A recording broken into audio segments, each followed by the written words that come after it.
Good morning, Level Up listeners, and Selamat Hari Kemerdekaan. On this special day, August 17th, as the red and white flag flies proudly across our archipelago, we pause. We pause to honor the past, to remember the immense struggle and sacrifice of our heroes who gave us the gift of a sovereign nation.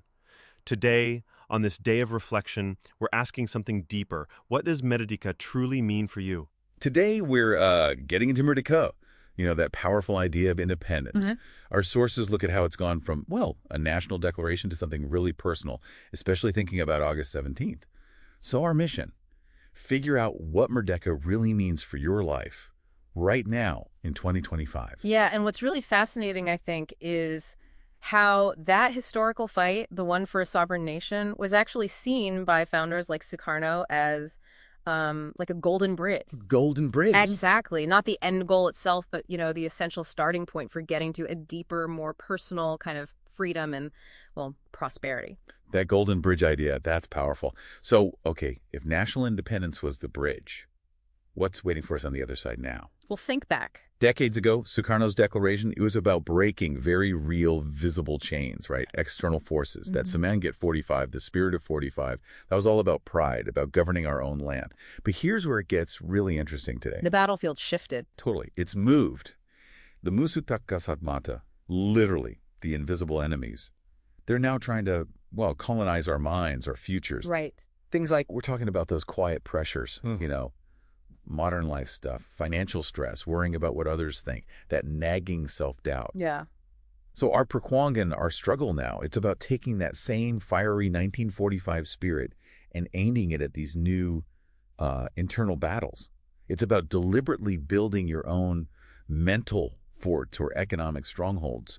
It's an act of self-sovereignty, really. And if we connect that to the sort of bigger picture, you basically see two really essential fronts for personal Merdeka. Okay. They're not separate goals, though. Think of them like two wings of the same Garuda, right? Financial independence and mental independence. Financial independence. So freedom from being choked by debt, freedom from that constant worry about having enough. It's sovereignty, isn't it? Having the actual power to make choices based on your values, not just what your bank balance dictates.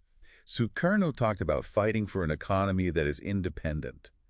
That's still so relevant. It really is. But that then raises the crucial question, what about Merdeka Jiwa? Right. Mental independence. Right at the other wing. Exactly. This is about freeing yourself from those internal chains, liberation from the fear of failing, needing everyone else's approval, the pressure we put on ourselves to be perfect. And, the great scholar Buya Hamka wrote something that just cuts right through.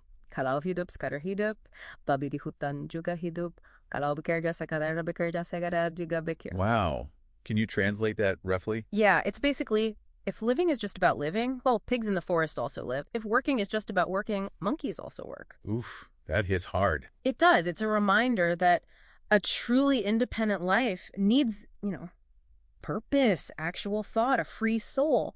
And these two freedoms, financial and mental, they're totally intertwined. You can't really be free if your mind's trapped, right? Or if your future is completely tied up in money worries. Yeah. Exact. Okay, that's a really clear framework, the two wings.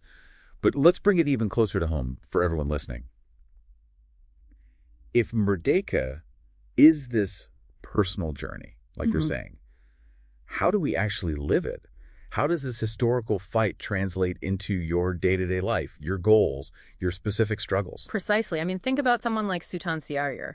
He championed Rakyat Bebas Berkarya, people being free to create, to innovate. Okay. So is your Merdeka about having the freedom to actually build something yourself? Start that business you dream about, write that book? Or maybe it's different. Or maybe it's more like Ki Hajar Dewantora's idea, finding freedom through self-discipline. Yeah. Mastering your impulses, setting real boundaries. Right. The point is, these insights show your definition is deeply personal. What does Merdeka actually mean to you?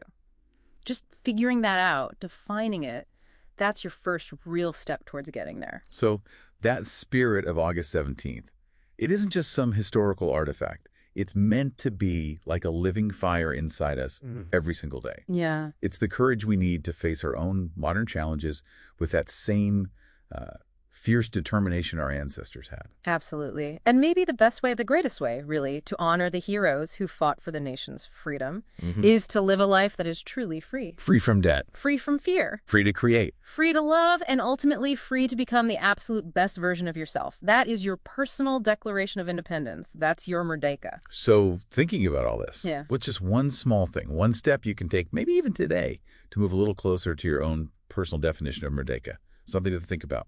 Thank you for sharing this moment of reflection with us on Level Up. We are incredibly grateful to be on this journey with you.